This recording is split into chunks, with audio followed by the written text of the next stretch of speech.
ஹரியானா மாநிலத்தில் இன்று ஒரே கட்டமாக வாக்குப்பதிவு நடந்து முடிந்த நிலையில் தற்போது எக்ஸிட் போல் முடிவுகள் வெளியாகியுள்ளது. இதில் நியூஸ் 24 நடத்திய எக்ஸிட் போல் முடிவுகளில் காங்கிரஸ் நிச்சயம் வென்று ஆட்சியை பிடிக்கும் என தெரிவிக்கப்பட்டுள்ளது. அங்கு ஆளும் கட்சியாக தேர்தலை எதிர்கொண்ட பாஜக தோல்வியை தழுவும் என்றும் கூறப்பட்டுள்ளது.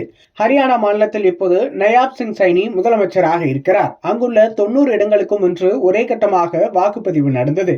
மாலை 5 மணி வரை சுமார் 61% வாக்குகள் பதிவாகியுள்ளது. அங்கு காங்கிரஸ் கட்சி இந்த முறை ஆட்சியை கைப்பற்ற வேண்டும் என்ற முனைப்பில் தேர்தலை எதிர்கொள்கிறது. இதற்கிடையே ஹரியானா மாநிலத்திற்கான நியூஸ் 24 எக்ஸிட் போல் சர்வே முடிவுகள் இப்போது வெளியாகியுள்ளன.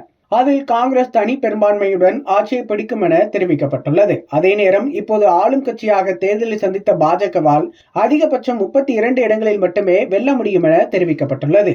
ஹரியானாவில் மொத்தம் 90 இடங்கள் இருக்கும் நிலையில் அங்கு 46 இடங்களில் வெல்லும் கட்சியே ஆட்சியை பிடிக்கும். இந்த முறை அங்கு காங்கிரஸ் 52 முதல் 64 இடங்களில் வென்று ஆட்சியை பிடிக்கும் என்று நியூஸ் 24 எக்ஸிட் போல் சர்வே தெரிவித்துள்ளது. மறுபுறம் பாஜகவால் 22 முதல் 32 இடங்களில் மட்டுமே வெல்ல முடியும் என தெரிவிக்கப்பட்டுள்ளது. இதர கட்சிகளால் அதிகபட்சம் 5 இடங்களில் வெல்ல முடியும் என்று இந்த சர்வேயில் கூறப்பட்டுள்ளது. தற்போது வரை வெளியான கிட்டத்தட்ட அனைத்து எக்ஸிட் போல் முடிவுகளிலும் பாஜக ஆட்சியை இழப்பது உறுதி என்றே தெரிவிக்கப்பட்டுள்ளது. காங்கிரஸ் அங்கு பெரும்பான்மை பெற்று ஆட்சியை பிடிக்கும் என்று எக்ஸிட் போல்களில் கூறப்பட்டுள்ளது.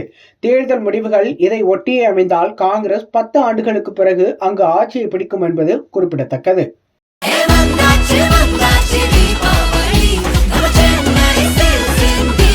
எண்ணம் போல் வண்ணங்களுடன் கொண்டாட The Chennai Silks ஆடைகளுடன் Let the celebrations begin.